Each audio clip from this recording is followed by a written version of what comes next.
हर शहर में कुछ पुरानी हवेलियां होती हैं जिनके बारे में लोग कहते हैं कि वो आसिफ ज़दा है। ऐसी ही एक हवेली में एक फैमिली ने नया घर खरीदा, पर उन्हें ये मालूम न था कि उनके नए घर में एक पुराना राज दफन है।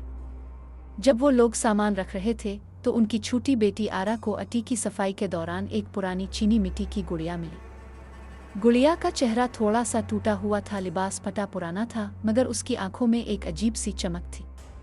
आरा इस गुड़िया को देखकर बहुत खुश हुई और बोली, ये मेरी नई दोस्त है।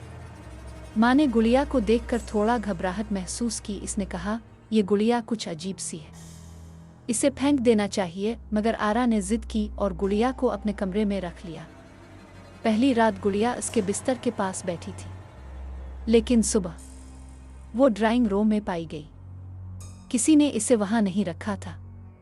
शुरू में सब ने समझा शायद आरा ने खुद रखा होगा, मगर जल्द ही घर वालों को एहसास हुआ कि कुछ तो ठीक नहीं है। चंद दिनों बाद आरा रात को चीखने लगी। इसका कहना था, वो चलती है, वो मुझे देखती है। वालिदैन ने समझा शायद बुरा ख्वाब है, लेकिन जब उन्होंने सीसीटीवी कैमरा चेक किया तो हकीकत सामने आई। गुड़िया वाकई कमरे में खुद चलती हुई नजर आई। एक रात गुड़िया किचन में खड़ी मिली, हाथ में छोटा सा चाकू था। बस वही रात थी जब बाप ने फैसला किया कि इस गुड़िया को ख़त्म करना होगा।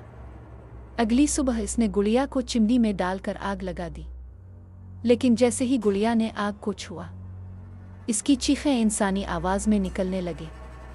घर की दीवारें हिलने लगें, दरवाजे खुद ब खुद बंद होने लगे, लाइटें टूटने लगे और फिज़ा में एक अजीब सी सर्दी भर गई। फिर सब कुछ खामोश हो गया। जब वो लोग वापस कमरे में पहुंचे तो वही गुड़िया एक बार फिर आरा के बिस्तर पर बैठी थी, और इस बार उसके चेहरे पर आरा जैसी मुस्कुराहट थी।